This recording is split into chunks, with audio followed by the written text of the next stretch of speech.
Arini Damayanti adalah tipe wanita yang oleh banyak orang akan disebut sebagai istri idaman. Di usianya yang menginjak 32 tahun, ia memancarkan aura ketenangan dan kedewasaan. Latar belakang pendidikannya sebagai sarjana ekonomi dari universitas terkemuka sebenarnya bisa membawanya ke puncak karir korporat. Namun 5 tahun lalu ia membuat pilihan sadar untuk mendedikasikan hidupnya pada rumah tangganya. Keputusan itu ia ambil bukan karena paksaan, melainkan karena cinta yang tulus kepada suaminya, Bayu Wicaksono.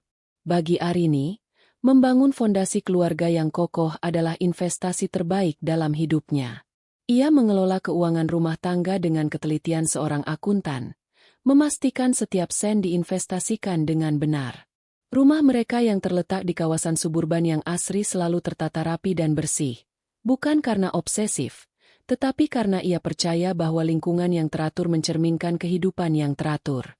Kecerdasannya tidak tumpul. Ia hanya mengalihkannya dari laporan laba rugi perusahaan ke perencanaan masa depan keluarganya. Di mata teman-temannya, Arini adalah sosok yang bisa diandalkan, pendengar yang baik, dan perencana yang ulung.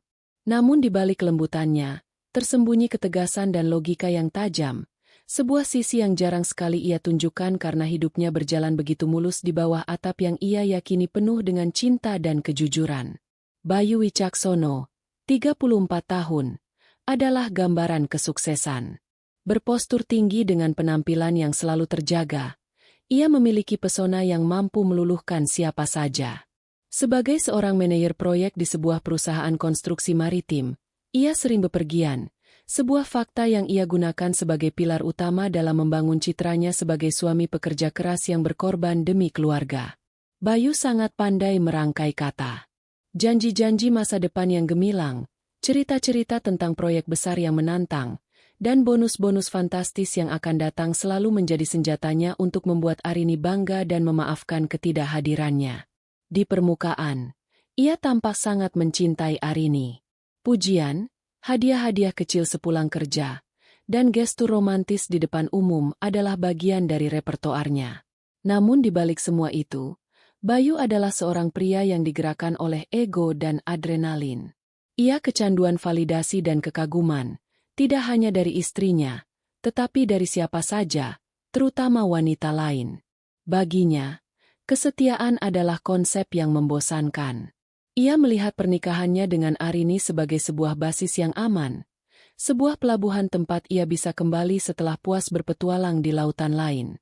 Ia meremehkan kecerdasan Arini, menganggap dedikasinya pada rumah tangga sebagai tanda kenaifan, sebuah keyakinan keliru yang pada akhirnya akan menjadi bumerang yang menghancurkan seluruh dunianya. Pagi itu terasa seperti pagi-pagi lainnya di kediaman Wicaksono. Aroma kopi Arabica yang baru diseduh menguar dari dapur, berpadu dengan wangi nasi goreng spesial buatan Arini. Bayu turun dari lantai 2 dengan langkah tegap. Kemeja kerjanya sudah terpasang rapi, dan senyumnya merekah seperti biasa. Ia duduk di kursi, menatap Arini yang sedang menuangkan kopi ke cangkir kesayangannya. "Pagi, sayang. Wangi sekali masakanmu," sapa Bayu. Suaranya terdengar hangat.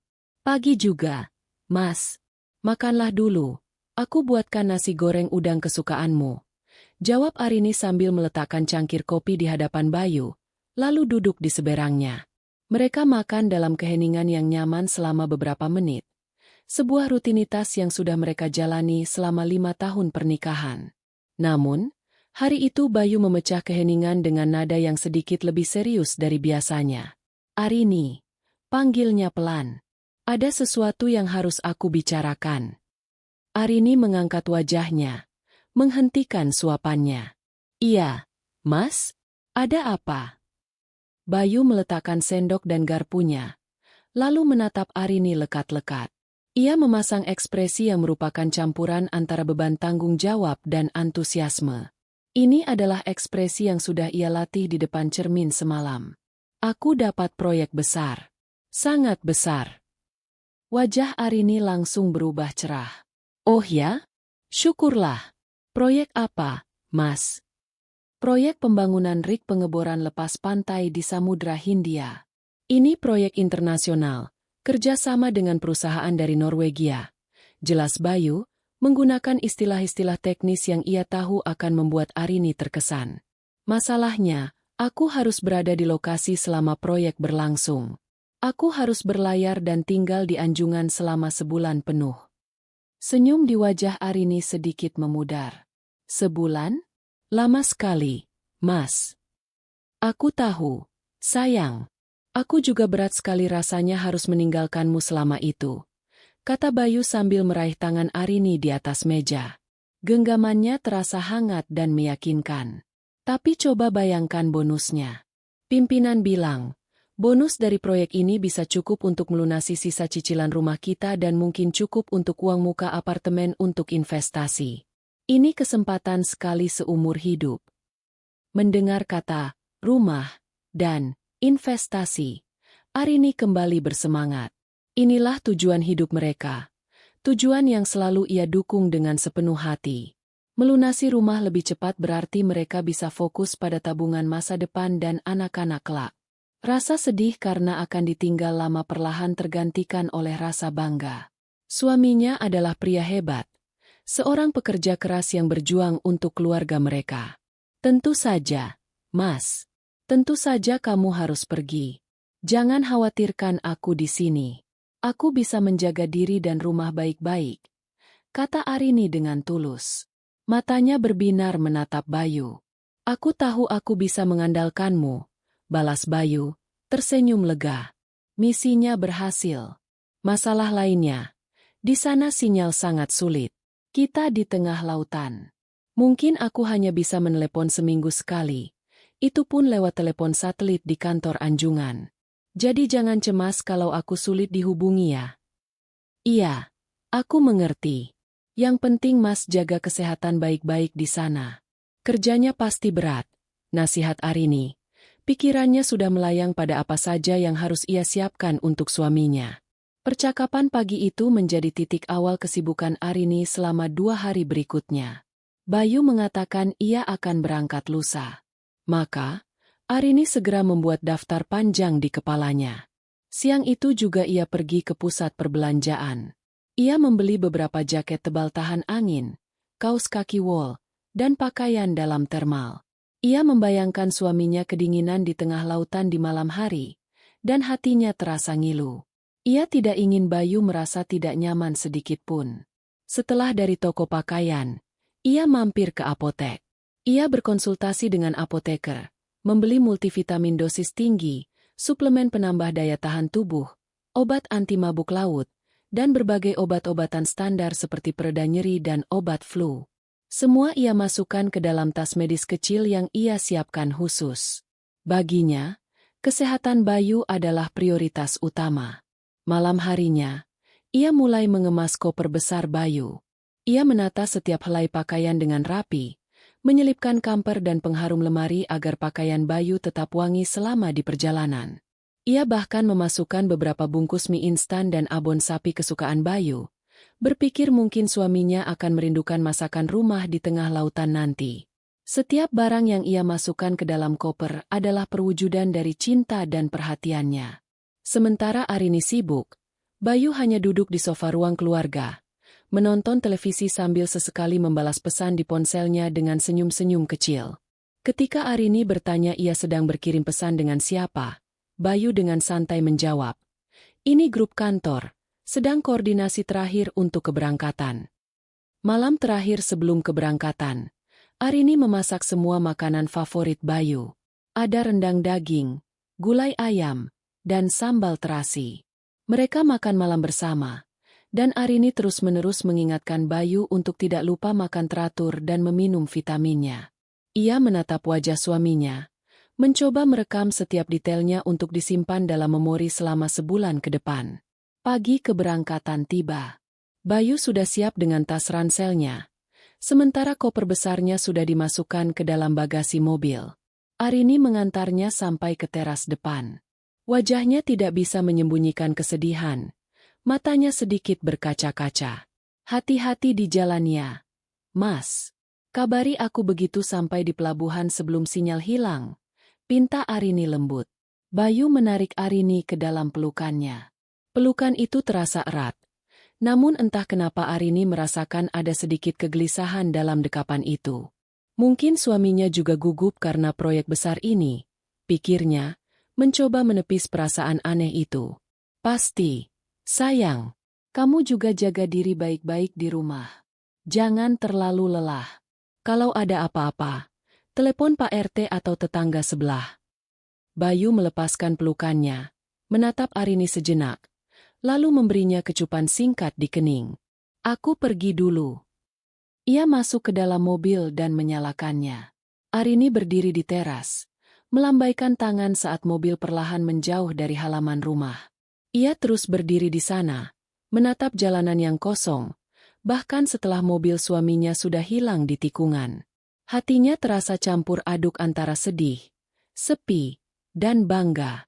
Ia tidak tahu bahwa perpisahan di dermaga pagi itu hanyalah sebuah kepalsuan. Sebuah awal dari badai pengkhianatan yang akan menghancurkan dunianya hingga ke fondasinya. Ia masuk kembali ke dalam rumah yang kini terasa lebih besar dan lebih senyap dari sebelumnya, dengan keyakinan penuh bahwa ia sedang menunggu kepulangan seorang pahlawan. 1 minggu berlalu sejak kepergian Bayu. Kehidupan Arini berjalan dalam ritme yang baru dan lebih lambat. Kesunyian di rumah terasa begitu pekat. Tidak ada lagi suara televisi yang menyala hingga larut malam. Tidak ada lagi derap langkah Bayu di tangga. Tidak ada lagi canda tawa di meja makan. Arini mencoba menyibukkan diri.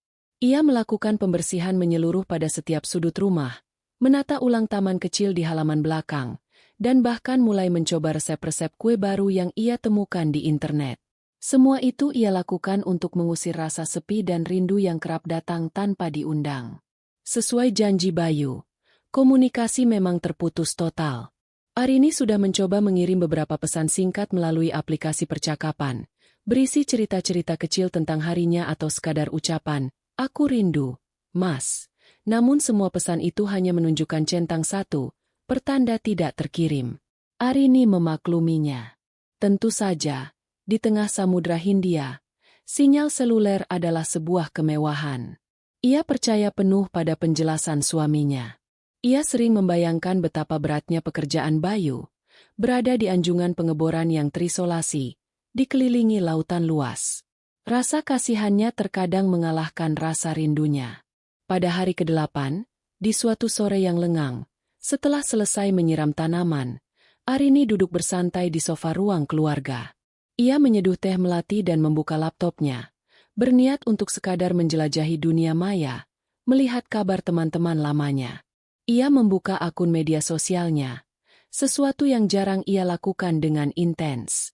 Ia lebih suka kehidupan nyata ketimbang panggung digital. Jarinya secara otomatis menggulir beranda, melihat foto-foto liburan, unggahan tentang pekerjaan, dan meme lucu yang dibagikan teman-temannya. Tidak ada yang menarik perhatiannya secara khusus, sampai ia melihat sebuah unggahan dari Dian, teman semasa kuliahnya. Dian baru saja mengunggah satu album foto dengan judul Vitamin C di Bali. Akhirnya bisa kabur sejenak dari rutinitas. Arini tersenyum tipis. Bali memang selalu menjadi destinasi yang menyenangkan. Dengan rasa penasaran yang wajar, ia mengklik album tersebut untuk melihat foto-fotonya. Foto pertama adalah pemandangan matahari terbenam di sebuah pura. Foto kedua adalah Dian dan teman-temannya sedang menikmati kelapa muda di tepi pantai. Foto ketiga, keempat, kelima, ia lewati dengan cepat. Lalu tibalah ia pada foto keenam. Foto itu adalah sebuah foto grup yang diambil di sebuah klub pantai yang terlihat mewah dan ramai. Ada sekitar 10 orang di dalam foto itu. Semuanya tertawa lebar menghadap kamera, memegang gelas minuman berwarna-warni. Latar belakangnya adalah kolam renang dengan pemandangan langsung ke arah pantai. Mata Arini menyapu wajah-wajah di foto itu, mencoba mengenali apakah ada teman lama lainnya. Dan kemudian, matanya terpaku pada satu titik. Di sisi kanan foto, sedikit di belakang Dian, berdiri seorang pria yang sangat ia kenal. Jantung Arini seolah berhenti berdetak selama beberapa detik. Napasnya tercekat di tenggorokan. Tidak mungkin, bisiknya pada diri sendiri. Tangannya yang memegang tetikus mulai gemetar. Hanya orang yang mirip. Ia menggerakkan kursor, lalu mengklik foto itu untuk melihatnya dalam ukuran penuh. Dengan jari yang bergetar, ia menggunakan fitur pembesar untuk menyorot wajah pria itu. Rambutnya, potongan rambut yang sama persis seperti saat Bayu berangkat. Senyumnya, senyum percaya diri yang selalu ia pamerkan. Dan yang paling menghancurkan, pria itu tidak sendirian. Lengan kanannya merangkul pinggang seorang wanita dengan begitu posesif dan mesra. Wanita itu berbalut gaun pantai tipis, bersandar manja di dadanya. Arini masih mencoba menyangkal. Ia memperbesar gambar lebih jauh lagi.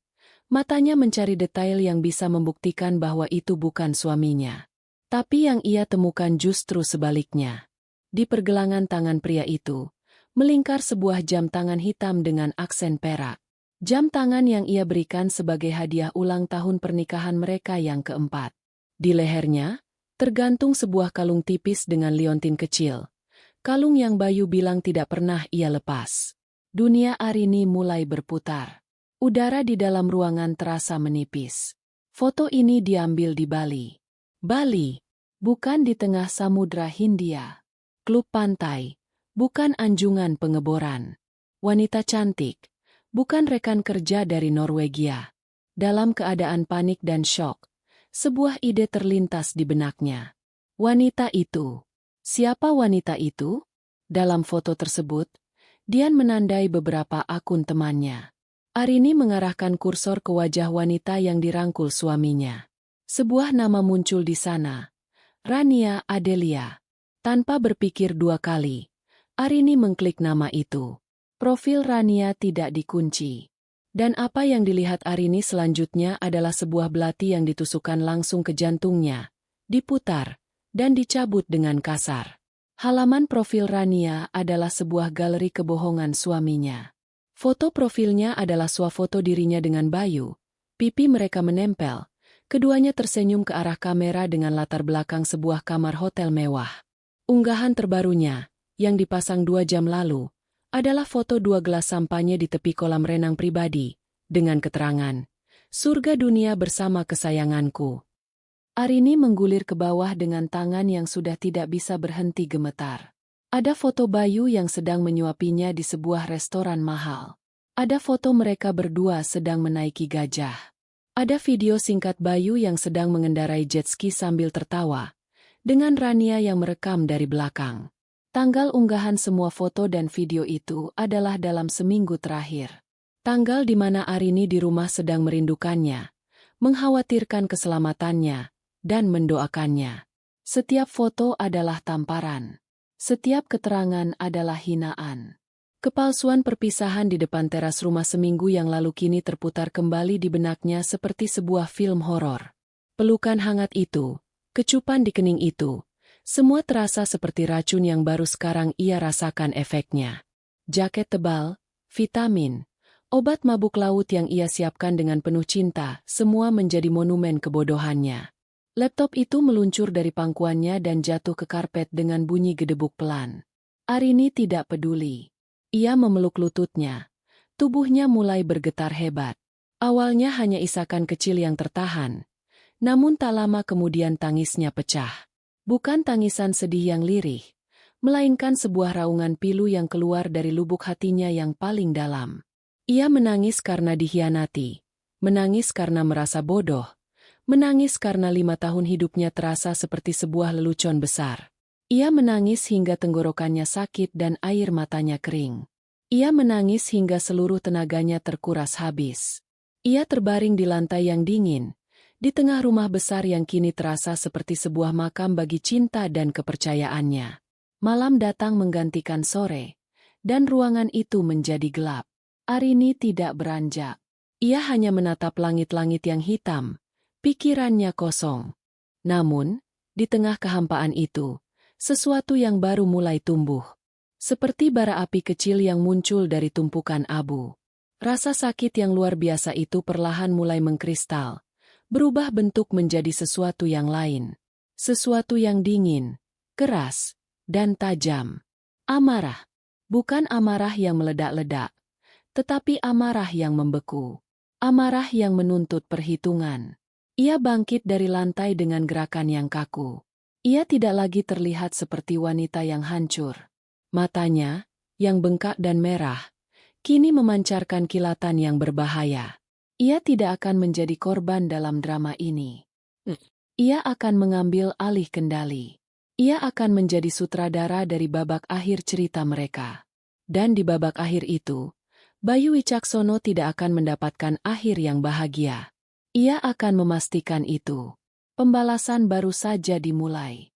Kegelapan yang menyelimuti ruang keluarga adalah cerminan dari kegelapan yang telah menelan hati Arini. Selama berjam-jam ia tidak bergerak dari posisinya di lantai. Tubuhnya kaku, matanya menatap kosong ke langit-langit. Sisa-sisa tangis histeris masih terasa di tenggorokannya yang perih dan kepalanya yang berdenyut sakit.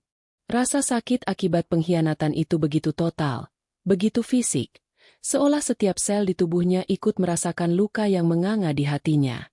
Bayangan-bayangan suaminya yang tertawa mesra dengan wanita lain terus berkelebat di benaknya. Setiap bayangan adalah sayatan baru.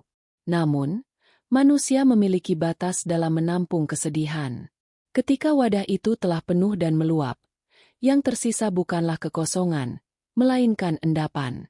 Bagi Arini, endapan itu adalah amarah yang dingin dan jernih. Perlahan, sangat perlahan, getaran di tubuhnya berhenti. Napasnya yang tadinya pendek-pendek dan tersengal kini menjadi dalam dan teratur. Sesuatu di dalam dirinya telah bergeser. Sakit hati itu tidak hilang. Ia hanya bermetamorfosis menjadi bahan bakar. Dengan gerakan yang terasa berat seperti mengangkat beban bertonton, Arini bangkit. Langkahnya sedikit goyah saat ia berjalan menuju saklar lampu. Cahaya terang yang tiba-tiba membanjiri ruangan membuatnya menyipitkan mata. Ia melihat pantulan dirinya di layar televisi yang hitam. Wajahnya pucat. Matanya bengkak dan merah, rambutnya acak-acakan. Ia tampak seperti korban, dan ia membenci pemandangan itu. Ia berjalan kembali ke tempat laptopnya tergeletak di karpet. Ia mengambilnya, membukanya, dan duduk dengan tegak di sofa. Kali ini, ia tidak membuka media sosial untuk menyiksa diri. Ia membukanya sebagai seorang penyelidik yang mengumpulkan barang bukti. Tangannya bergerak dengan ketepatan yang mekanis. Ia kembali ke profil Rania Adelia. Ia mengambil tangkapan layar dari setiap foto, setiap unggahan, setiap komentar yang menunjukkan interaksi mesra antara Rania dan Bayu. Ia memastikan tanggal dan waktu unggahan terlihat jelas. Ia bahkan menyimpan video jet ski itu. Suara tawa suaminya kini terdengar memuakkan di telinganya. Semua file itu ia kumpulkan dalam sebuah folder baru di komputernya.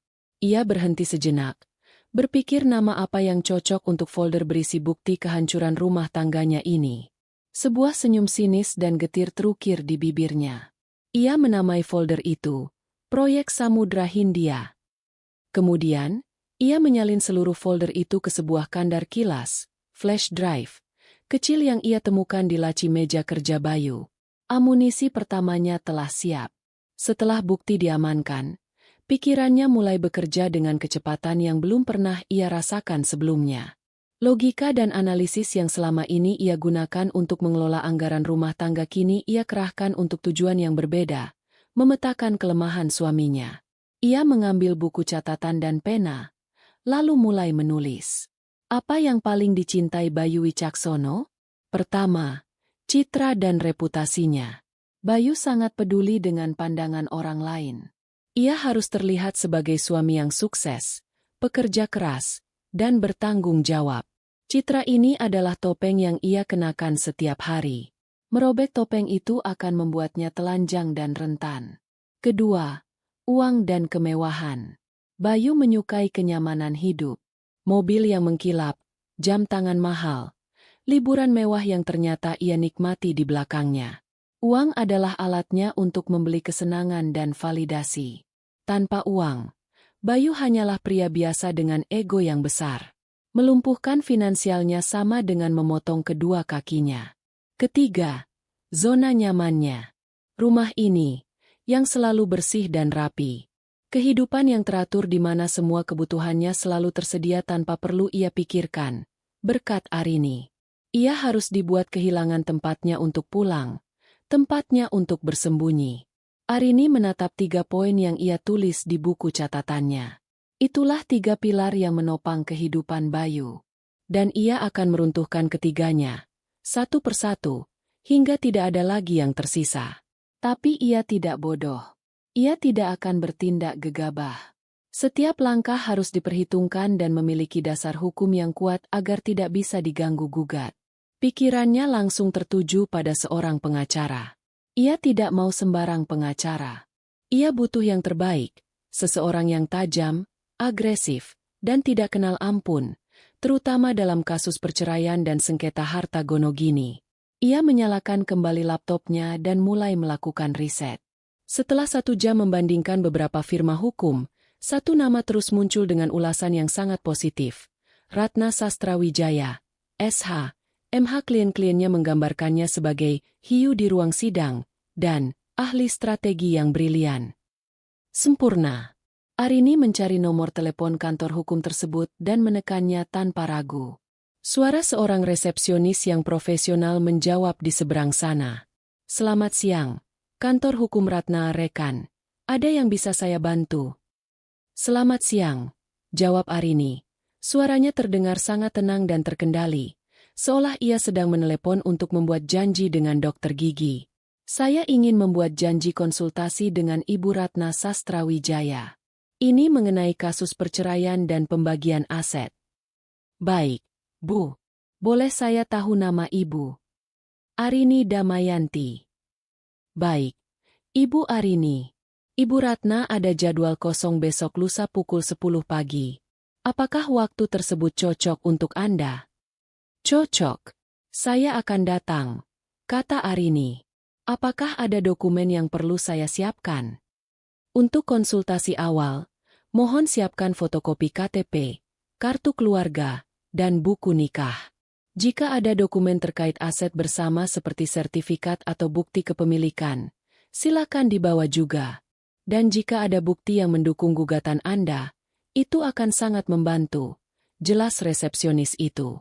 Saya punya semuanya. Terima kasih, kata Arini, lalu menutup telepon. Langkah pertama telah diambil. Kini saatnya menyiapkan arsenal. Arini berjalan menuju kamar tidur utama. Di sudut kamar, berdiri sebuah brankas besi berwarna abu-abu gelap. Bayu selalu berkata brankas itu untuk menyimpan barang-barang berharga mereka dari perampok. Ironisnya, kini Arini akan menggunakannya untuk tujuan yang sebaliknya. Ia memutar kombinasi angka yang ia hafal di luar kepala, tanggal ulang tahun pernikahan mereka. Sebuah detail romantis yang kini terasa seperti lelucon pahit. Pintu brankas terbuka dengan bunyi klik yang memuaskan. Di dalamnya, tersusun rapi map-map berisi dokumen penting. Tangannya bergerak dengan mantap. Ia mengeluarkan map berisi sertifikat rumah atas nama mereka berdua. Lalu BPKB mobil mewah dan mobil klasik kesayangan Bayu. Surat-surat kepemilikan saham. Laporan investasi reksadana. Semuanya ia tumpuk di atas tempat tidur. Kemudian matanya menangkap sebuah map berwarna biru di bagian paling bawah. Ia menariknya keluar. Di sampulnya tertulis, surat kuasa. Jantungnya berdebar sedikit lebih cepat. Ia ingat saat menandatangani dokumen ini setahun yang lalu. Bayu menjelaskannya dengan santai. Ini hanya untuk formalitas, sayang. Kalau aku sedang di luar kota dan ada dokumen perbankan atau investasi yang butuh tanda tangan mendesak, kamu bisa mewakiliku. Biar praktis. Saat itu Arini menandatanganinya tanpa membaca detailnya, karena ia percaya 100% pada suaminya. Sekarang, ia membaca setiap kata di dalam surat kuasa itu dengan teliti. Dibuat di hadapan notaris, dokumen itu memberinya kuasa penuh untuk menjual, membeli, dan mengalihkan semua aset bergerak maupun tidak bergerak yang terdaftar atas nama Bayu Wicaksono atau atas nama mereka berdua. Sebuah senyum dingin tersungging di bibir Arini. Bayu, dalam kesombongan dan keyakinannya bahwa istrinya adalah wanita naif yang penurut, telah memberinya senjata paling ampuh untuk menghancurkannya. Ia telah menyerahkan pisau kepadanya, dan kini Arini tidak akan ragu untuk menggunakannya. Ia menumpuk map surat kuasa itu di atas tumpukan dokumen lainnya. Air matanya mungkin telah mengering, Tapi dari sisa-sisa kepedihan itu, ia telah menulis draft pertama dari sebuah rencana pembalasan yang sempurna. 2 hari kemudian, pukul 10 pagi kurang 5 menit, Arini melangkah keluar dari taksi dan berdiri di depan sebuah gedung perkantoran modern di pusat kota. Ia menatap plakat berwarna emas di lobi, Kantor Hukum Ratna Aurekan. Ia menarik napas dalam-dalam, bukan karena gugup, tetapi untuk memantapkan hatinya. Penampilannya hari itu sangat berbeda dari citra istri rumahan yang biasa ia sandang. Ia mengenakan blus sutra berwarna gelap, celana bahan yang pas di badan, dan blazer yang terstruktur dengan baik. Rambutnya ia sanggul rapi, dan wajahnya dirias tipis namun tegas. Ia tidak datang sebagai korban yang menangis. Ia datang sebagai klien yang serius. Ruang tunggu kantor hukum itu terasa sejuk dan sedikit mengintimidasi, didominasi oleh perabotan kayu gelap dan rak-rak buku yang menjulang tinggi berisi buku-buku hukum tebal. Resepsionis yang menyapanya di telepon mempersilakannya duduk, dan tak lama kemudian, seorang wanita parubaya dengan penampilan yang sangat tajam keluar dari sebuah ruangan. Itulah Ratna Sastrawijaya. Ibu Arini? Silakan masuk, kata Ratna. Suaranya tegas namun tidak ketus. Arini mengikutinya masuk ke dalam ruangan yang luas dan menghadap ke pemandangan kota. Mereka duduk berhadapan, dipisahkan oleh sebuah meja mahoni yang besar dan kosong. Jadi, apa yang bisa saya bantu, Bu Arini? Tanya Ratna langsung ke pokok permasalahan. Matanya menatap Arini dengan tajam, seolah sedang memindai klien di hadapannya. Tanpa banyak basa-basi, Arini meletakkan sebuah map tebal dan kandar kilas di atas meja. Saya ingin mengajukan gugatan cerai terhadap suami saya, Bayu Wicaksono. Di dalam map ini ada semua dokumen kepemilikan aset bersama kami, dan di dalam kandar kilas ini ada bukti perselingkuhan yang sedang ia lakukan saat ini juga. Ratna mengangkat alisnya sedikit, terkesan dengan keterus-terangan dan persiapan Arini. Ia mengambil kandar kilas itu dan memasangnya ke laptop di mejanya. Selama hampir 15 menit, ia menyimak dalam diam. Ia membuka setiap foto, menonton video itu 2 kali, dan membaca tanggal-tanggalnya. Wajahnya tidak menunjukkan emosi, tetapi sorot matanya semakin menajam. Bukti ini lebih dari cukup, kata Ratna setelah selesai. Sangat jelas, terperinci, dan tidak terbantahkan. Posisi Anda sangat kuat. Bagus, jawab Arini singkat. Tapi saya tidak hanya ingin bercerai.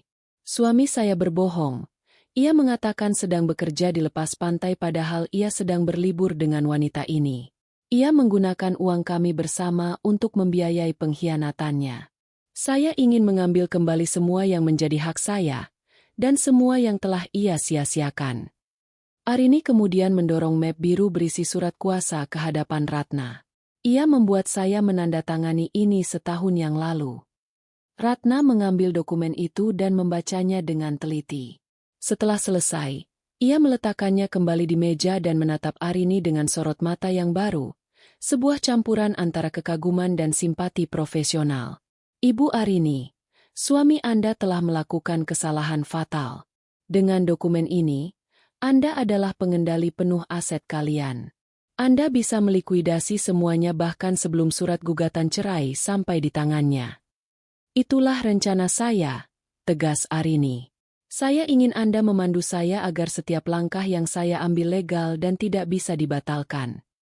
Pertemuan itu berlangsung selama hampir 2 jam. Ratna, sang ahli strategi, membedah setiap aset dan merancang urutan serangan. Prioritas pertama adalah rekening bank bersama, jelasnya. Itu adalah aset paling likuid. Pindahkan semua dana ke rekening pribadi baru yang sudah Anda siapkan. Lakukan hari ini juga. Setelah itu, kita urus saham dan reksadana. Terakhir, properti. Keluar dari kantor hukum itu, Arini merasa seperti seorang jenderal yang baru saja menerima peta pertempuran. Ia tidak langsung pulang. Tujuan berikutnya adalah cabang utama bank tempat ia dan Bayu menyimpan sebagian besar tabungan mereka. Masuk ke dalam bank yang ramai, Arini merasa detak jantungnya sedikit meningkat. Ini adalah titik di mana tidak ada lagi jalan untuk kembali. Ia mengambil nomor antrian untuk layanan pelanggan dan duduk dengan punggung tegak lurus. Ketika nomornya dipanggil, ia berjalan ke meja dengan langkah yang mantap. "Selamat siang, Bu. Ada yang bisa dibantu?" Sapa seorang petugas wanita yang ramah. "Siang. Saya Arini Damayanti. Saya ingin menutup rekening bersama atas nama saya dan suami saya, Bayu Wicaksono, dan memindahkan seluruh saldonya ke rekening pribadi saya," kata Arini dengan tenang, sambil menyodorkan buku tabungan, KTP, dan dokumen-dokumen lainnya. Petugas itu sedikit terkejut. "Menutup rekening dan memindahkan seluruh saldo, Bu? Apakah Ibu yakin?" "Sangat yakin," jawab Arini. Tatapannya dingin dan tidak goyah. Karena jumlahnya yang sangat besar, petugas itu harus memanggil atasannya, manajer cabang. Seorang pria berjas datang menghampiri. Ia meninjau dokumen Arini dengan kening berkerut. "Ibu Arini, ini adalah dana yang sangat signifikan. Biasanya untuk transaksi seperti ini kami membutuhkan kehadiran kedua belah pihak. Inilah saatnya." Arini dengan tenang mengeluarkan surat kuasa yang asli dari tasnya. "Saya memiliki surat kuasa penuh yang dibuat di hadapan notaris untuk melakukan transaksi apapun atas nama suami saya. Silakan periksa keabsahannya." Manajer itu mengambil surat kuasa tersebut, membacanya bolak-balik, lalu menelepon bagian legal bank untuk verifikasi. Arini menunggu dengan sabar. Wajahnya tidak menunjukkan emosi apapun, meskipun di dalam hatinya ada badai yang bergemuruh. Setelah 10 menit yang terasa seperti 1 jam, manajer itu kembali. Wajahnya terlihat profesional, tapi Arini bisa menangkap nada hormat dalam suaranya. "Semua dokumen sudah terverifikasi dan sah, Bu Arini. Kami akan segera memproses permintaan Anda." Proses itu memakan waktu hampir setengah jam. Arini menandatangani beberapa formulir, sementara jari-jari petugas bank menari di atas keyboard. Akhirnya, sebuah slip konfirmasi transaksi dicetak dan diserahkan kepadanya. Arini melihat angka yang tertera di sana. Ratusan juta rupiah, hasil kerja keras dan hematnya selama bertahun-tahun, kini aman di dalam rekeningnya sendiri. Ia mengucapkan terima kasih dengan sopan, lalu berjalan keluar dari bank.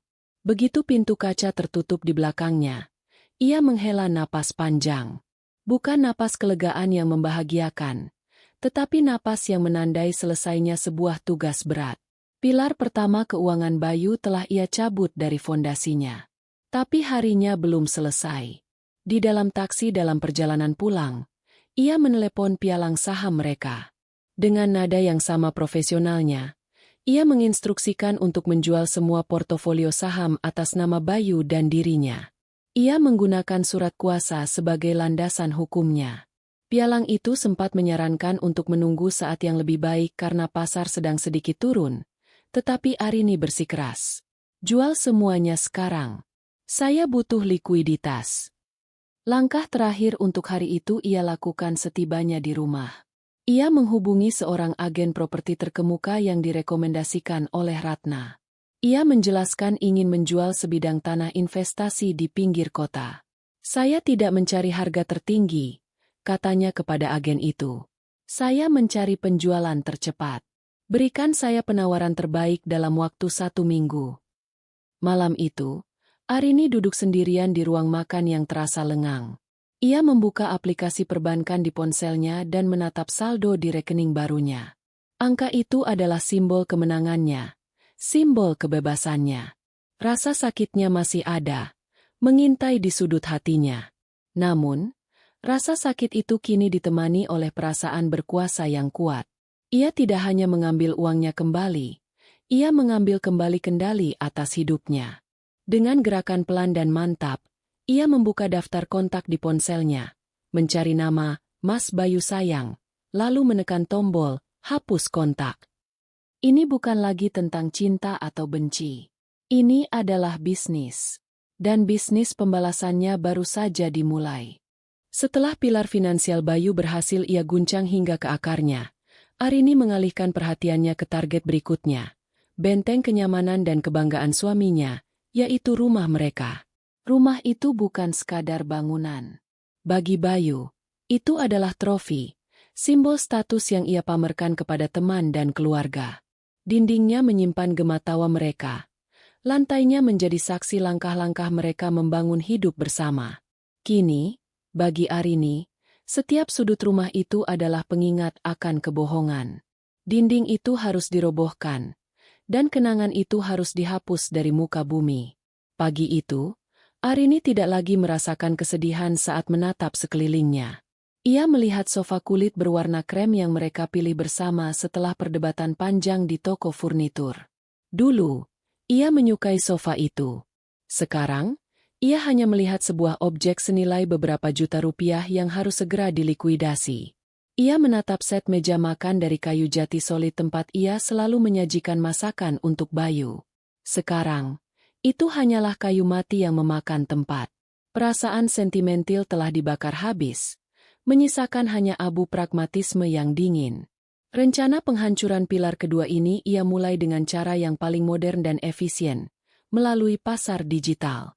Ia mengambil ponselnya, bukan untuk bernostalgia melihat foto-foto lama, tetapi untuk memotret aset-aset yang akan ia jual.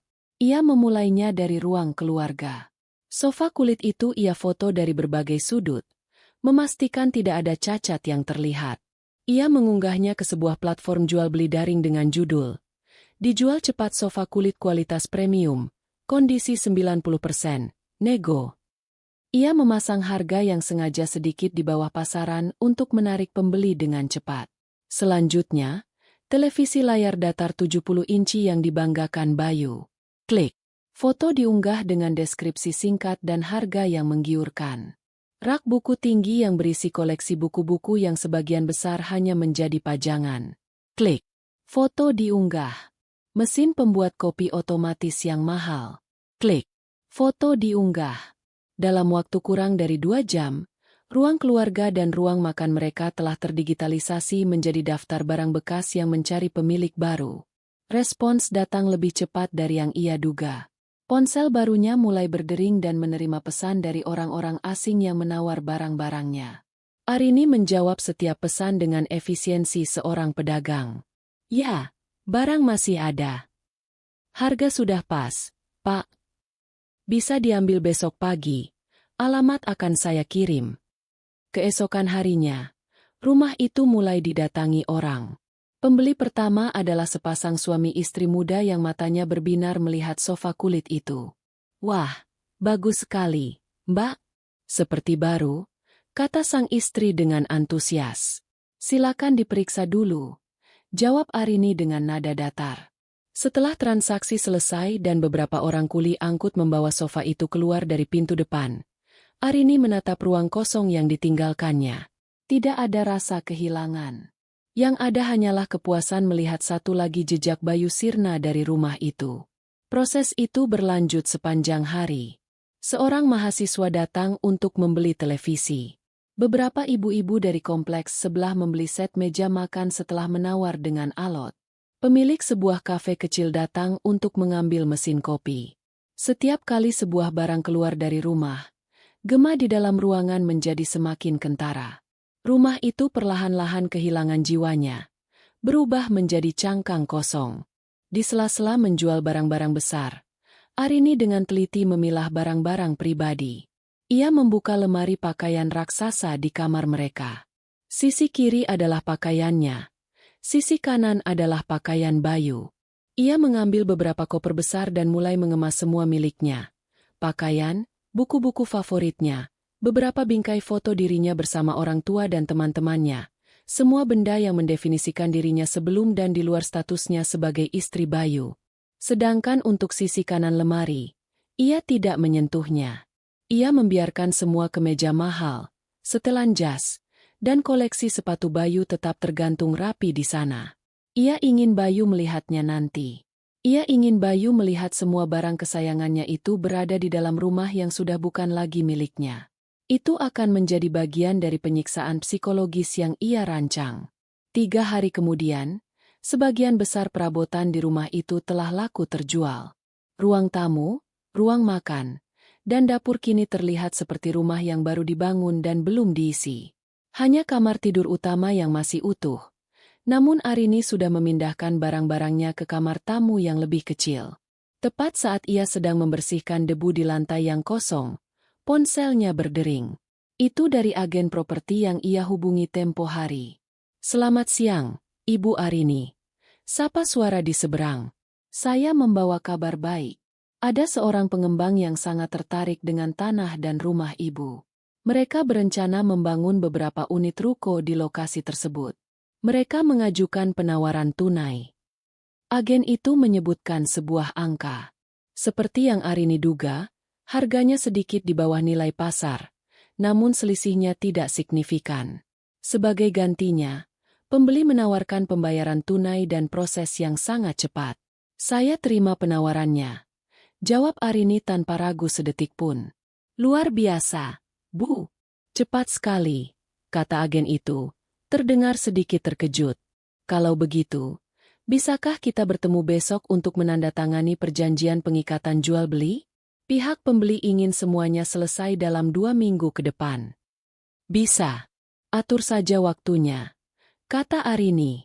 Pertemuan untuk penandatanganan dilakukan di kantor notaris.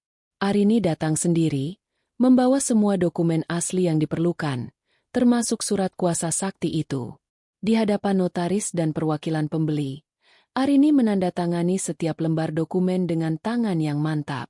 Dengan beberapa goresan pena di atas kertas bermeterai, rumah yang menjadi saksi bisu 5 tahun pernikahannya kini secara hukum telah berpindah tangan. Ia menerima uang muka yang nilainya sangat besar, langsung ditransfer ke rekening barunya. Malam itu, Arini kembali ke rumah yang secara teknis sudah bukan lagi miliknya. Ia berdiri di tengah ruang tamu yang kosong dan gelap. Suara langkah kakinya sendiri terdengar menggema, memantul di dinding-dinding yang telanjang. Tidak ada lagi kehangatan, tidak ada lagi kenangan. Yang ada hanyalah ruang kosong yang menunggu untuk dihancurkan dan dibangun kembali menjadi sesuatu yang baru. Sebuah metafora yang sempurna untuk hidupnya. Ia tidak tidur di kamar utama. Ia menggelar sebuah kasur lipat tipis di lantai kamar tamu, di antara tumpukan kotak-kotak berisi barang-barangnya. Ia tidak merasa seperti seorang gelandangan di rumahnya sendiri. Ia merasa seperti seorang prajurit yang beristirahat di kamp setelah berhasil merebut wilayah musuh. Pilar kedua telah runtuh. Benteng kenyamanan Bayu telah ia ratakan dengan tanah. Kini, saatnya melancarkan serangan yang paling menyakitkan. Serangan yang akan meruntuhkan pilar terakhir, harga diri dan reputasi suaminya. Setelah berhasil melucuti harta dan tempat bernaung Bayu, Arini kini bersiap untuk melancarkan serangan ke benteng terakhir yang paling dibanggakan oleh suaminya, reputasinya. Bayu hidup dari pujian dan citra. Ia adalah manajer yang andal di kantor, anak yang berbakti di mata keluarganya, dan suami yang setia di mata teman-temannya. Arini tahu, menghancurkan citra ini akan lebih menyakitkan daripada kehilangan semua uang di dunia. Serangan ini tidak menggunakan kekuatan fisik, tetapi senjata digital yang senyap dan mematikan. Pagi itu, di dalam rumah yang semakin terasa asing, Arini duduk di depan laptopnya. Ia tidak lagi membuka situs jual beli, melainkan membuka draft surel yang sudah ia siapkan dengan cermat. Target pertamanya adalah lingkungan profesional Bayu. Ia tahu, mengirimkan seluruh bukti perselingkuhan secara membabi buta hanya akan membuatnya terlihat seperti istri histeris yang sedang marah. Ia harus melakukannya dengan elegan, dengan kedok kepedulian terhadap institusi. Ia membuka sebuah akun surel baru dengan nama samaran yang tidak mencolok. Tujuannya adalah Departemen Sumber Daya Manusia, SDM, di perusahaan Bayu. Ia sudah mencari nama kepala departemennya melalui situs jejaring profesional. Subjek surel ia tulis dengan hati-hati, laporan pelanggaran etika dan potensi kerusakan citra perusahaan terkait karyawan atas nama Bayu Wicaksono. Isi surelnya ia buat singkat, formal, dan langsung ke intinya. Dengan hormat, Bapak Kepala Departemen SDM. Saya menulis surat ini sebagai pihak yang prihatin terhadap citra baik perusahaan Anda. Saya memiliki informasi bahwa salah satu manajer Anda, Bapak Bayu Wicaksono, telah mengambil cuti dari pekerjaannya dengan alasan palsu. Ia mengaku sedang menjalankan proyek perusahaan di lepas pantai, Padahal kenyataannya ia sedang berlibur di Bali untuk kepentingan pribadi yang tidak pantas. Perilaku ini tidak hanya merupakan bentuk ketidakjujuran terhadap perusahaan, tetapi juga berpotensi merusak citra perusahaan jika sampai terekspos ke publik, mengingat posisi dan tanggung jawab yang ia emban. Sebagai bukti awal, saya lampirkan beberapa foto yang menunjukkan keberadaannya di Bali selama jam kerja yang seharusnya.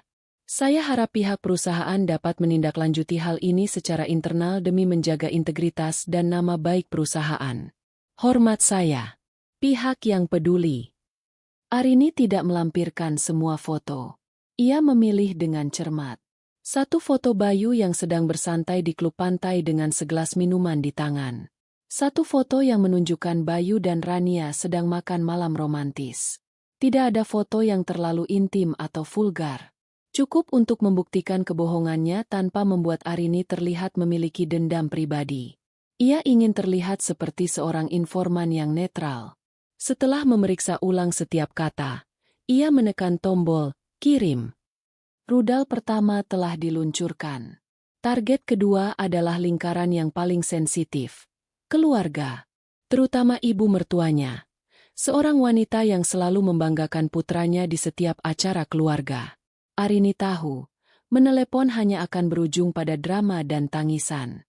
Pesan singkat jauh lebih efektif dan terkendali. Ia membuka aplikasi percakapan di ponsel lamanya, yang sengaja ia tetap aktifkan untuk misi ini. Ia menulis pesan untuk ibu mertuanya dengan nada yang penuh kepasrahan dan martabat. "Ibu, maafkan Arini." Dengan berat hati, Arini harus memberitahukan bahwa Arini sudah tidak bisa melanjutkan pernikahan dengan Mas Bayu. Alasan keputusan ini sangat berat untuk Arini jelaskan lewat kata-kata. Jadi Arini kirimkan beberapa foto ini sebagai penjelasan. Ini juga alasan mengapa Arini akan pergi dan memulai hidup baru. Tolong jangan mencoba mencari atau menghubungi Arini lagi. Arini doakan ibu dan seluruh keluarga sehat selalu. Ia melampirkan 3 foto. Foto Bayu merangkul Rania dengan mesra, foto mereka berdua di depan sebuah villa mewah, dan foto profil Rania di mana ia dan Bayu tersenyum bahagia. Cukup untuk membuat hati seorang ibu hancur dan marah pada putranya. Begitu pesan terkirim dan tanda centang 2 biru muncul, Arini langsung memblokir nomor ibu mertuanya. Tidak ada ruang untuk debat atau persuasi. Bom telah dijatuhkan tepat di jantung keluarga. Target terakhir adalah lingkaran sosial mereka. Di sini, Arini hanya perlu menyalakan sumbu. Ia tahu persis siapa di antara teman-teman mereka yang paling suka bergosip. Ia memilih 2 orang teman wanita yang sering makan siang bersama dan selalu paling tahu kabar terbaru semua orang. Kepada mereka, ia mengirim pesan yang lebih santai namun tetap mengejutkan. "Hai, sekadar info aja. Aku dan Mas Bayu dalam proses pisah. Mungkin foto ini bisa sedikit menjelaskan kenapa. Aku harap kalian ngerti ya. Aku butuh waktu sendiri dulu." Ia hanya melampirkan satu foto paling jelas yang menunjukkan Bayu dan Rania bersama. Ia tahu, dalam beberapa jam, kabar ini akan menyebar seperti api di padang rumput kering di antara lingkaran pertemanan mereka. Reputasi Bayu sebagai suami setia akan hangus terbakar. Setelah ketiga serangan digital itu diluncurkan, Arini mematikan ponsel lamanya dan meletakkannya di dalam laci. Misinya selesai. Ia tidak lagi mengecek media sosial atau menunggu balasan. Ia telah melepaskan anak panahnya, dan ia yakin semuanya akan mengenai sasaran. Di dalam rumah yang sunyi dan kosong itu, Arini melanjutkan aktivitasnya yang tersisa, mengemas kotak terakhir berisi barang-barangnya. Ia bekerja dalam keheningan, sementara di luar sana, di dunia digital dan nyata, bom waktu yang ia pasang mulai meledak satu persatu. Ia bisa membayangkan kepanikan di kantor SDM, tangis histeris ibu mertuanya, dan bisik-bisik kaget di antara teman-teman mereka. Di kantor Bayu, sebuah rapat darurat mungkin sedang diadakan. Di grup percakapan keluarga Bayu, Perang Dunia Ketiga mungkin sedang pecah. Tapi di dunianya, yang kini hanya seluas beberapa meter persegi di antara tumpukan kotak, yang ada hanyalah kedamaian yang dingin. Sore harinya, saat ia sedang merekatkan selotip di kotak terakhir, ponsel barunya berdering. Nomor yang tidak dikenal. Ia ragu sejenak sebelum menjawab. Halo, dengan Ibu Arini. Suara agen properti. Iya, saya sendiri, jawab Arini. Maaf mengganggu, Bu. Saya hanya ingin konfirmasi. Semua proses untuk akta jual beli tetap berjalan lancar sesuai rencana kan, Bu? Soalnya saya barusan dengar dari kenalan saya. Katanya ada sedikit masalah di kantor Pak Bayu ya. Arini tersenyum tipis. Konfirmasi pertama telah datang. Kabar menyebar lebih cepat dari yang ia kira. Tidak ada yang berubah, Pak. Jawab Arini dengan nada tenang. Masalah di kantornya adalah urusan pribadinya. Tidak ada hubungannya dengan jual beli rumah ini. Mohon dilanjutkan saja semua prosesnya seperti yang sudah disepakati. Baik, Bu. Syukurlah kalau begitu. Terima kasih atas konfirmasinya. Arini menutup telepon. Ia menatap keluar jendela, ke arah jalanan yang ramai. Pilar ketiga, pilar yang paling dibanggakan Bayu, kini sedang retak di semua sisi. Ia tidak sabar menunggu momen ketika Bayu pulang dan menemukan bahwa seluruh bangunan kehidupannya telah menjadi puing-puing. Dan Arini, sang arsitek kehancuran itu, sudah tidak ada lagi di sana untuk melihatnya. Pembalasan Arini kini memasuki fase yang paling personal. Uang telah ia amankan, rumah telah ia lepaskan, dan reputasi telah ia cabik-cabik dari jauh. Kini tersisa satu hal lagi. Benda-benda yang menjadi perpanjangan ego dan identitas pribadi Bayu.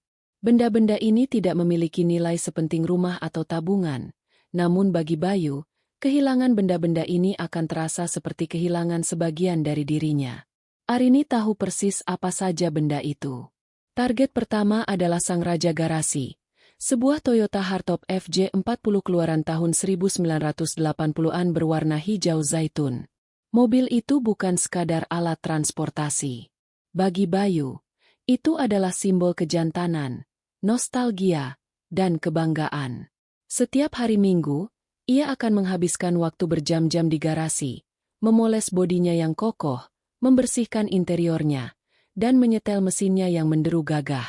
Ia sering membawanya ke acara kumpul komunitas mobil klasik, memamerkannya dengan bangga, dan menceritakan sejarahnya kepada siapa saja yang mau mendengar. Mobil itu adalah mainan dewasanya, pelarian dari dunia korporat yang kaku. Arini tidak akan menjual mobil itu ke sembarang dealer mobil bekas. Itu terlalu biasa. Ia ingin mobil itu hilang, lenyap dari jangkauan Bayu selamanya. Beberapa hari sebelumnya, ia telah bergabung dengan beberapa forum daring untuk para pencinta mobil klasik. Dengan akun anonim, ia memasang iklan, jual cepat, untuk mobil tersebut, lengkap dengan foto-foto detail dan salinan surat-surat kendaraan untuk menunjukkan keasliannya. Ia sengaja menargetkan pembeli dari luar pulau. Seorang kolektor serius dari Makassar merespons dengan cepat. Setelah beberapa kali bertukar pesan dan melakukan panggilan video untuk melihat kondisi mobil secara langsung, mereka menyepakati harga. Sang kolektor sangat antusias. Ia bahkan bersedia mengatur pengiriman menggunakan jasa kargo kapal laut. Hari eksekusi pun tiba. Sebuah truk pengangkut mobil, car carrier, berukuran sedang memasuki kompleks perumahan dan berhenti tepat di depan rumah Arini. Dua orang pria turun dan menyapanya. Arini menyambut mereka dengan tenang, lalu membuka pintu garasi. Di sana, sang hardtop hijau zaitun berdiri gagah, seolah tidak tahu nasib apa yang menantinya. Salah satu pria itu masuk ke dalam mobil, menyalakan mesinnya. Suara deru mesin yang berat dan khas itu menggema di garasi yang kosong untuk terakhir kalinya. Arini hanya menonton tanpa ekspresi saat mobil kesayangan suaminya itu dengan perlahan dinaikkan ke atas truk pengangkut. Ia menyerahkan BPKB asli dan kunci serep kepada pria itu, menerima bukti transfer pembayaran yang sudah masuk ke rekeningnya.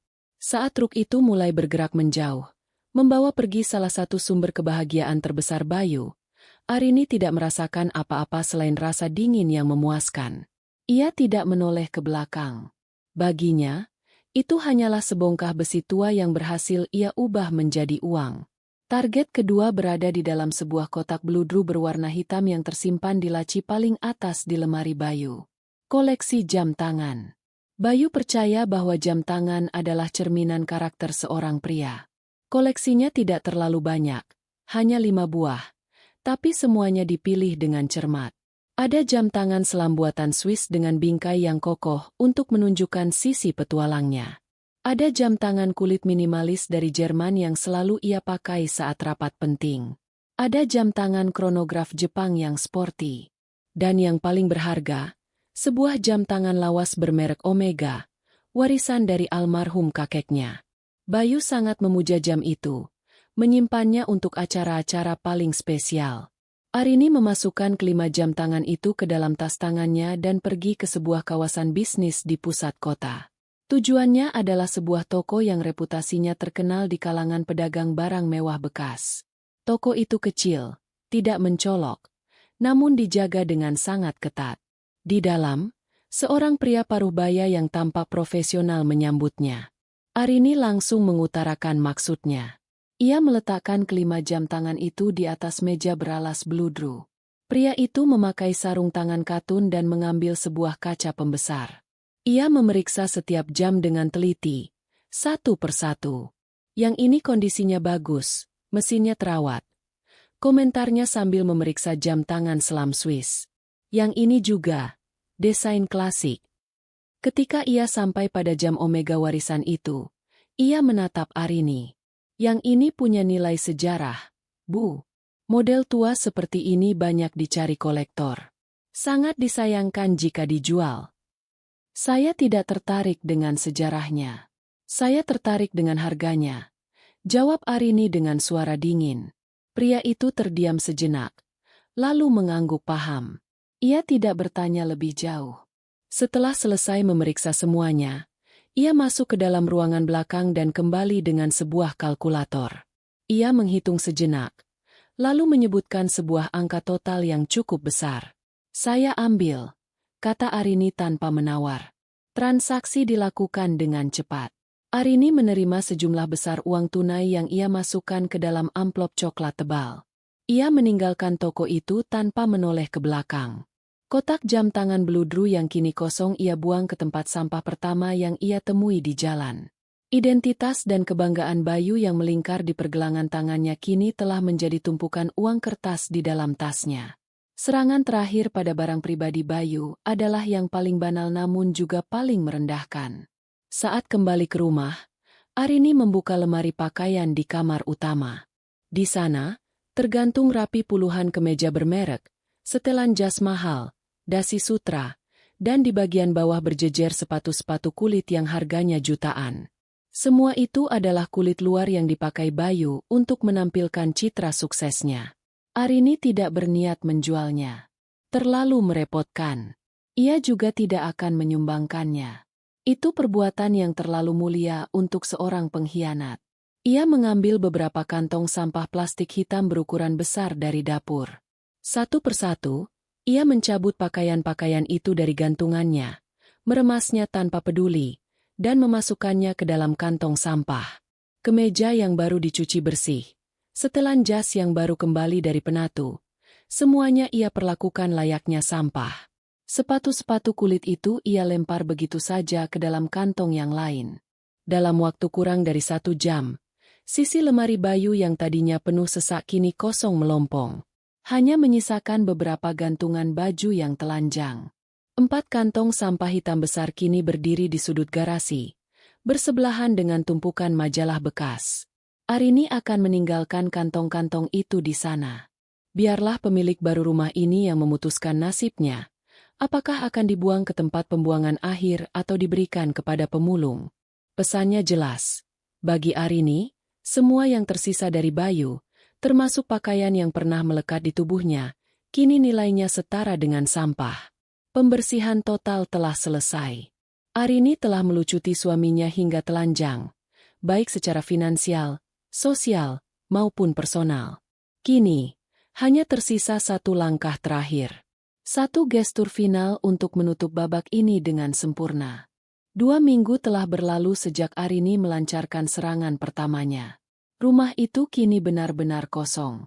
Gema langkah kaki terdengar begitu jelas, memantul di dinding-dinding yang telanjang. Semua barang miliknya sudah terkemas rapi dalam beberapa kotak kardus yang ditumpuk di satu sudut. Besok pagi, jasa pindahan akan datang untuk mengangkutnya ke kota baru, ke kehidupan baru. Besok juga merupakan hari di mana pemilik baru akan secara resmi mengambil alih rumah ini. Waktu Arini hampir habis. Menurut jadwal palsu yang diberikan Bayu, ia seharusnya kembali dari pelayaran dalam waktu sekitar 1,5 minggu lagi. Arini harus memastikan panggung penyambutannya telah siap sebelum ia benar-benar menghilang. Siang itu, Arini melakukan satu pembelian terakhir. Ia pergi ke toko perabotan murah dan membeli sebuah meja kecil paling sederhana yang bisa ia temukan, serta sebuah kursi kayu. Ia membawanya pulang dan meletakkannya tepat di tengah-tengah ruang tamu yang maha luas dan kosong itu. Meja itu tampak begitu kecil dan kesepian, sebuah pemandangan yang aneh dan surreal. Itulah panggung utamanya. Arini duduk di kursi itu. Ia mengeluarkan selembar kertas surat berkualitas baik berwarna gading dan sebuah pena tinta hitam yang mengalir lancar. Di tengah keheningan rumah, ia mulai menulis surat terakhirnya untuk Bayu. Tangannya tidak gemetar. Tulisannya rapi, tegas, dan terkendali. Ia tidak menulis surat panjang yang penuh amarah atau uraian air mata. Itu tidak akan memuaskan. Ia menulis surat yang singkat, tajam, dan menghina. Setiap katanya adalah racun yang dilapisi madu sarkasme. Selamat datang kembali dari pelayaranmu. Semoga liburanmu di Bali menyenangkan. Aku sudah melihat foto-fotonya. Kau tampak sangat bahagia. Sebagai hadiah atas kerja kerasmu, semua bonus dan aset hasil pelayaran itu sudah kuamankan. Anggap saja itu pesangon untukku. Rumah ini sudah terjual. Koleksi mobil dan jam tanganmu juga sudah menemukan pemilik baru yang lebih menghargainya. Pakaianmu ada di kantong sampah di garasi. Mungkin kau masih bisa menyelamatkannya. Oh, dan satu lagi. Surat di sebelah ini adalah untukmu. Pengacaraku akan segera menghubungimu. Tertanda, Arini, mantan istrimu. Ia membaca ulang surat itu. Sempurna, dingin, informatif, dan menghancurkan. Setiap kalimatnya dirancang untuk menimbulkan dampak maksimal. Ia melipat surat itu dengan rapi dan meletakkannya di tengah meja. Lalu, ia mengambil sebuah amplop coklat besar yang baru saja diantar oleh kurir dari kantor pengacara Ratna Sastrawijaya. Isinya adalah salinan resmi surat gugatan cerai yang telah didaftarkan di Pengadilan Agama, lengkap dengan stempel kepanitraan yang basah. Ini bukan lagi ancaman. Ini adalah sebuah proses hukum yang telah berjalan. Ia meletakkan amplop coklat itu di sebelah surat tulisan tangannya. Panggung penyambutan itu kini lengkap. Sebuah meja kecil di tengah ruangan kosong. Di atasnya, terhidang dua menu utama. Sebuah surat perpisahan yang pahit dan sebuah panggilan sidang dari pengadilan. Sebuah tableau minimalis yang merangkum seluruh kehancuran hidup Bayu Wicaksono. Keesokan paginya, tepat pukul 8, truk pindahan tiba. Para pekerja dengan efisien mengangkut kotak-kotak milik Arini. Tidak banyak, hanya cukup untuk memulai hidup baru. Saat kotak terakhir dinaikkan, Arini berjalan mengelilingi rumah itu untuk terakhir kalinya. Ia tidak merasakan nostalgia. Ia merasa seperti seorang seniman yang baru saja menyelesaikan mahakaryanya dan kini sedang menilainya dari setiap sudut. Ia puas dengan hasil kerjanya. Sebelum pergi, ia melakukan satu hal terakhir. Ia mengambil kunci rumah dari sakunya.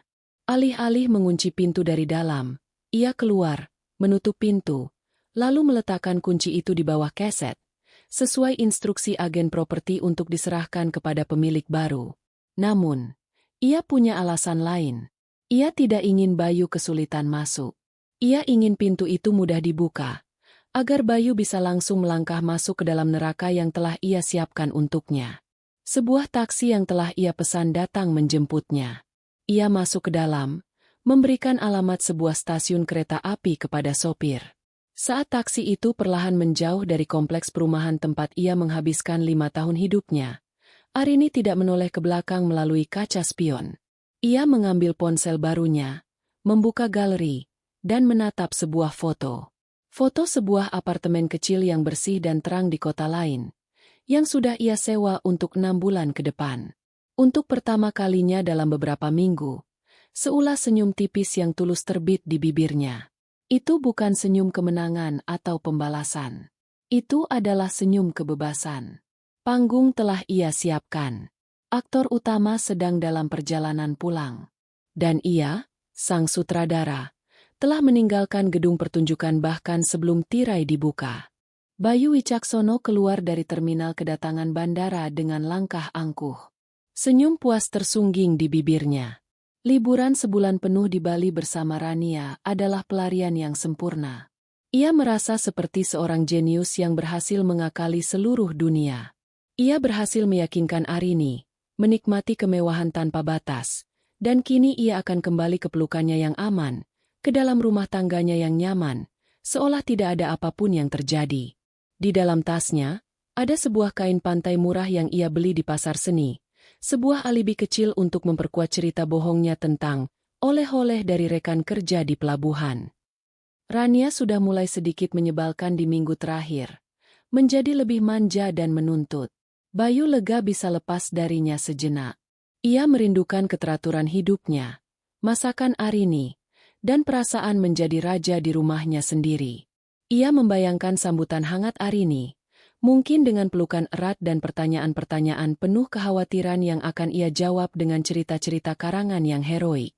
Saat taksi yang ia tumpangi memasuki gerbang kompleks perumahannya, ia merasakan sedikit keanehan. Taman di depan rumahnya tampak sedikit lebih liar dari biasanya. Rumputnya sedikit lebih tinggi. Ia mengabaikannya. Mungkin Arini terlalu sibuk merindukannya hingga lupa memanggil tukang kebun. Namun, saat mobil berbelok ke halaman rumahnya, jantungnya serasa berhenti berdetak. Di depan gerbang, tertancap sebuah papan pengumuman yang familiar namun mustahil. Dengan huruf balok merah yang besar, papan itu bertuliskan, "Terjual." "Berhenti di sini, Pak," serunya kepada sopir taksi. Bayu keluar dari mobil dengan tergesa-gesa. Pikirannya berputar. Ini pasti kesalahan. Agen properti salah memasang papan di rumah yang salah. Tidak mungkin. Arini tidak akan pernah menjual rumah tanpa memberitahunya. Ia bahkan tidak punya kuasa untuk melakukannya. Pikir Bayu dalam kesombongannya. Ia menyeret kopernya. Berjalan melewati papan itu dengan perasaan tidak enak yang semakin menjadi-jadi. Ia sampai di depan pintu utama. Anehnya, pintu itu tidak terkunci rapat. Ia mendorongnya sedikit, dan pintu itu terbuka dengan derit pelan. "Arini, sayang, aku pulang," serunya. Suaranya terdengar ragu. Tidak ada jawaban. Yang menyambutnya adalah gema dari suaranya sendiri, memantul di dalam ruangan yang kosong. Matanya membelalak tak percaya. Ruang tamu itu lompong. Sofa kulit, meja kopi, rak buku, televisi raksasa, semuanya lenyap. Hanya ada lantai keramik dingin yang memantulkan cahaya dari jendela. "Apa-apaan ini?" gumamnya. Kepanikan mulai merayap naik ke tenggorokannya. "Perampokan? Apa kita dirampok?" Ia berlari dari satu ruangan ke ruangan lain. Ruang makan kosong. Dapur kosong. Semua perabotan, semua peralatan elektronik, hilang tak bersisa. Ia berlari menaiki tangga dengan napas terengah-engah. Jantungnya berdebar kencang. "Arini, kamu di mana?" teriaknya. Ia menerobos masuk ke kamar tidur utama. Ranjang mereka yang besar dan mewah, hilang. Meja rias Arini, hilang. Lemari kecil, hilang. Tapi kemudian ia melihat sesuatu yang lebih membingungkan lagi. Lemari pakaian raksasa itu masih berdiri di sana. Dengan tangan gemetar, ia membukanya. Sisi kiri, tempat pakaian Arini, kosong melompong. Sisi kanan, sisinya, masih penuh sesak dengan kemeja, setelan jas, dan semua pakaian mahalnya. Ini bukan perampokan. Perampok mana yang akan meninggalkan setelan jas mahal dan hanya mengambil pakaian wanita? Perampok mana yang akan bersusah payah mengangkut ranjang dan sofa? Logikanya mulai runtuh. Rasa dingin yang menakutkan mulai menyelimutinya. Ini terasa seperti sesuatu yang disengaja. Sesuatu yang direncanakan. Dengan langkah gontai, ia kembali ke lantai bawah. Matanya yang liar menyapu ruangan yang kosong, mencoba mencari jawaban. Dan kemudian, ia melihatnya. Di tengah-tengah ruang tamu yang luas, berdiri sebuah meja kecil yang tampak konyol dan tidak pada tempatnya. Di atas meja itu, ada dua benda, selembar surat terlipat dan sebuah amplop coklat besar. Seperti seekor ngengat yang tertarik pada api, ia berjalan mendekati meja itu. Kakinya terasa seperti jeli. Ia mengenali tulisan tangan yang rapi di surat terlipat itu. Tulisan tangan Arini. Tangannya gemetar hebat saat ia mengambil dan membukanya. Selamat datang kembali dari pelayaranmu. Jantungnya mencelos. Pelayaranmu. Dengan tanda kutip. Semoga liburanmu di Bali menyenangkan. Aku sudah melihat foto-fotonya. Kau tampak sangat bahagia. Bali. Foto-foto. Darahnya seolah surut dari wajahnya. Ia merasa mual. Bagaimana? Bagaimana Arini bisa tahu? Sebagai hadiah atas kerja kerasmu, semua bonus dan aset hasil pelayaran itu sudah kuamankan. Anggap saja itu pesangon untukku. Rumah ini sudah terjual. Koleksi mobil dan jam tanganmu juga sudah menemukan pemilik baru yang lebih menghargainya. Pakaianmu ada di kantong sampah di garasi. Mungkin kau masih bisa menyelamatkannya.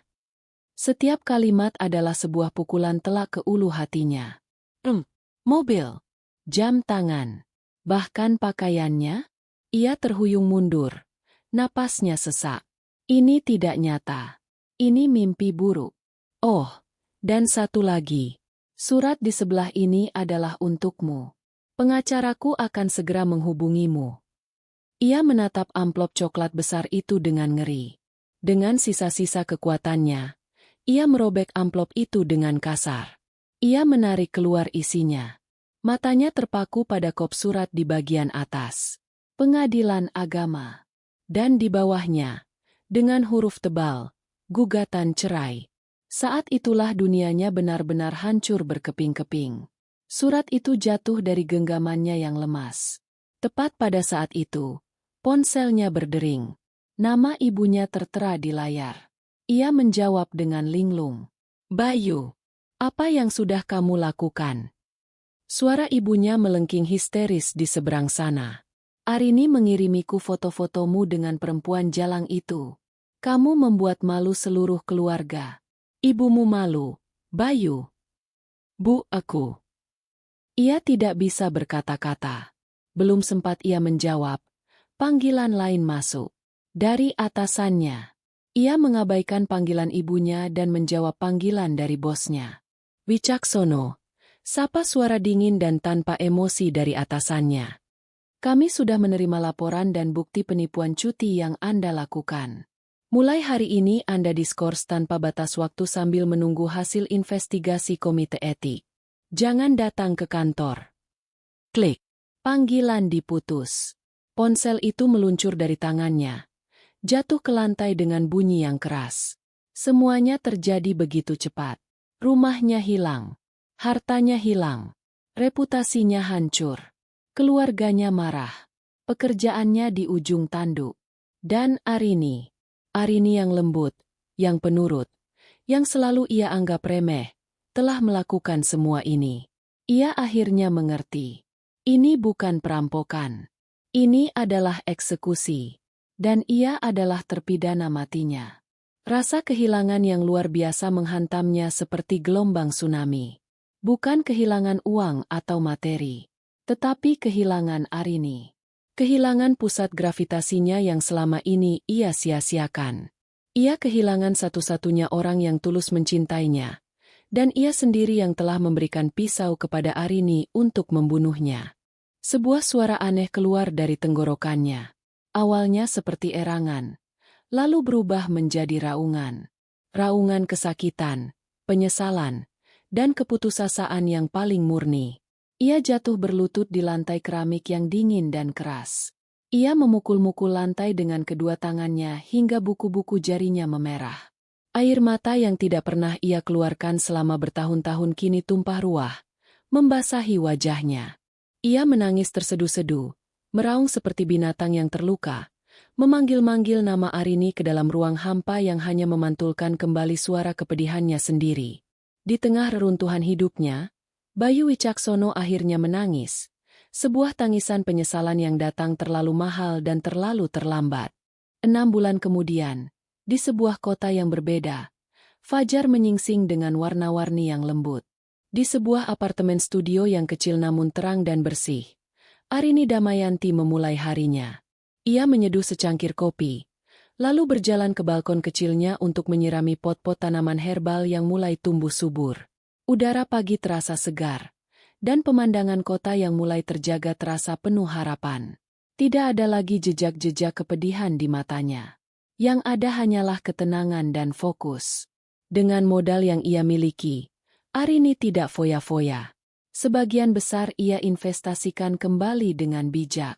Ia menggunakan sebagian kecilnya untuk memulai bisnis konsultasi keuangan skala kecil dari apartemennya. Menggunakan latar belakang pendidikannya dan pengalamannya mengelola keuangan, ia membantu para pemilik usaha kecil dan perorangan untuk merapikan pembukuan dan merencanakan investasi mereka. Bisnisnya tumbuh perlahan namun pasti, dari mulut ke mulut. Klien-kliennya menghargai ketelitian, kejujuran, dan wawasannya. Kehidupannya kini teratur dalam ritme yang baru. Pagi hari ia habiskan untuk bekerja. Siang hari ia sering pergi ke perpustakaan daerah atau mengikuti kelas-kelas lokakarya untuk menambah pengetahuannya. Sore hari, ia bergabung dengan sebuah komunitas yoga.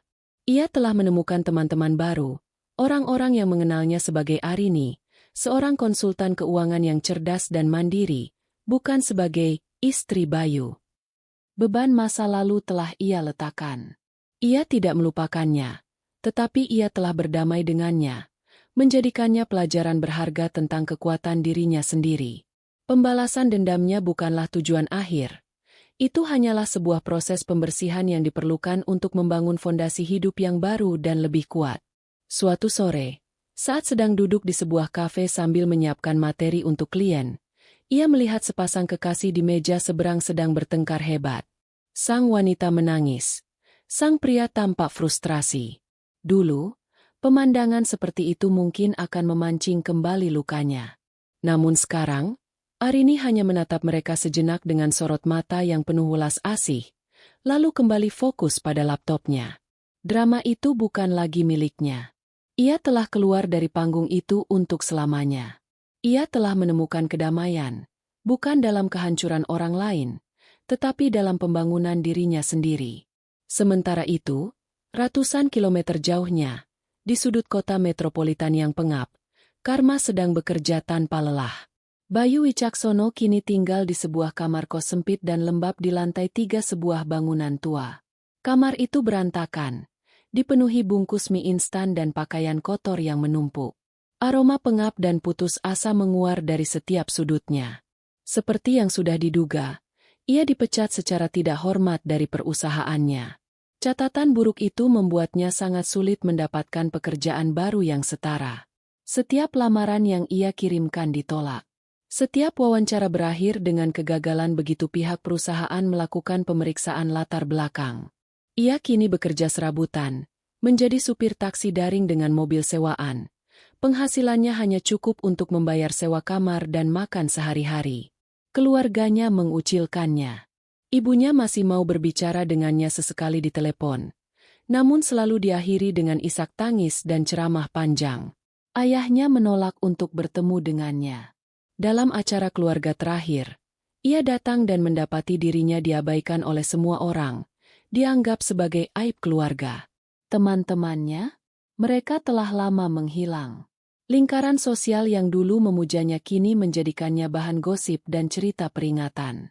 Dan Rania, wanita yang menjadi sebab dari semua kehancuran ini, telah memblokir nomornya seminggu setelah Bayu kehilangan segalanya. Rania tidak tertarik pada pria miskin yang putus asa. Bayu kini sendirian, benar-benar sendirian. Setiap malam, ia dihantui oleh penyesalan yang sama. Ia akan membuka satu